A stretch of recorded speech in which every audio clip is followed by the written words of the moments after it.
One of the most remarkable aspects of Berlin's memorial landscape is the way in which it tests the boundaries of the sacred and profane.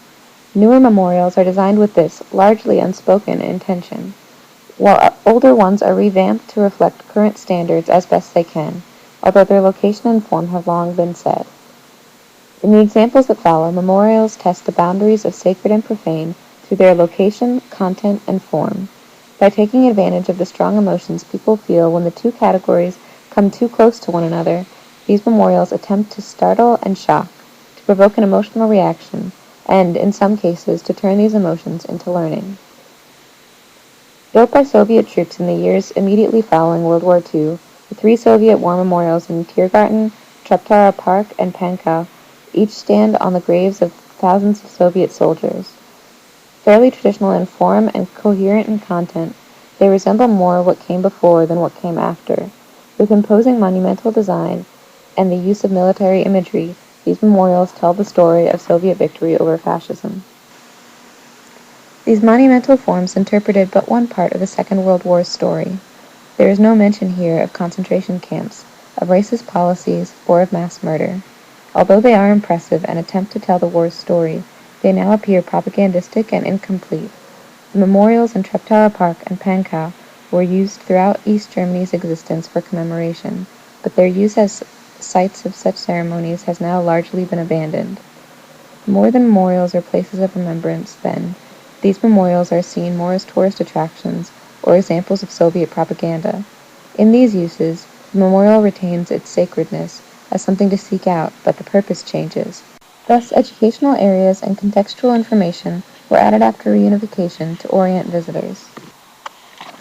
The Neue Wache was constructed in 1816, not as a memorial but as a military guardhouse.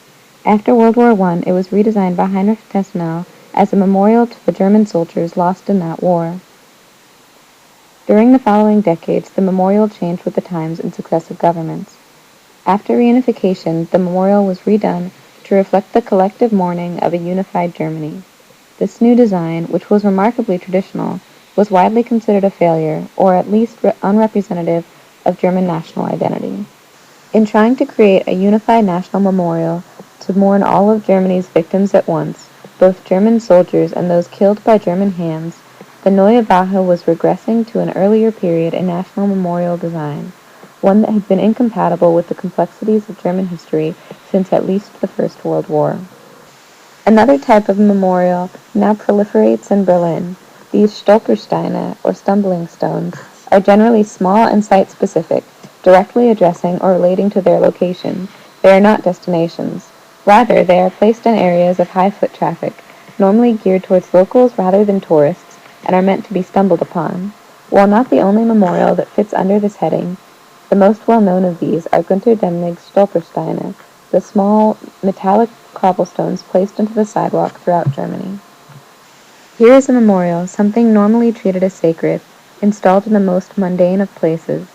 People may walk by them without noticing them, or, even if they do notice, may not have the time or interest to stop.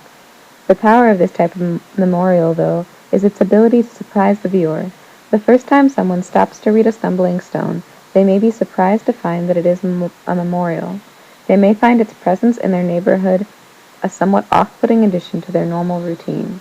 In essence, the Stolpersteine expect to disrupt the profane and change an individual's behavior to that expected in sacred spaces. The exhibit Peaceful Revolution 1989-90 is located in the middle of Alexanderplatz, a central shopping area in Berlin. Located in the former East, the exhibit discusses resistance to communism from the founding of the GDR on, with a focus on the tumultuous years directly before reunification. In this exhibit, the concepts of sacred and profane are tested similarly to how they are by the Stolpersteine. By its location in the midst of a pedestrian area, the memorial invites casual shoppers to become momentary students, to engage in the ritual acts of learning and reading.